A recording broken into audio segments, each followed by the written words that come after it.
In English language, noun or pronoun which comes before the verb is called subject, and noun or pronoun which comes after the verb is called object. Let us know about agreement of subject with verb. Let us observe the two sentences given here. David speaks English fluently. David and John speak English fluently. What is the subject in the first sentence? David is the subject. And here David is third person singular. As such, we have to add s to the verb. If you take the next sentence, David and John speak English fluently. Here the proper nouns David and John, third person plural. So we need not add s to the verb.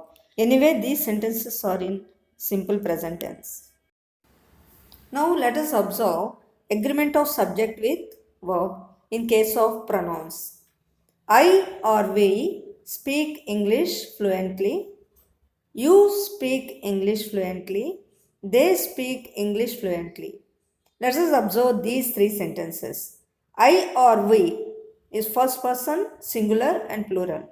If the subject is first person singular or plural, we need not add s to the verb. You speak English fluently. If the subject is second person, then we need not use s to the verb. They speak English fluently. Even the pronoun is third person plural, then also we need not use s to the verb. But see the last sentence. He or she speaks English fluently. Here the subject is third person singular. If the subject is third person singular, we need to use s to the. We have to add s to the verb. And this situation comes when the sentences are in simple present tense. Now let us know the negative forms of sentences with examples. In case of negative forms of sentences, how do we frame sentences in simple present tense? David doesn't speak English fluently. David and John don't speak English fluently. In negative forms, we have to use auxiliary verb do. In case of third person singular, we have to use does. In case of third person plural nouns, we have to use don't. But the main verb remains the same. There is no change in main verb.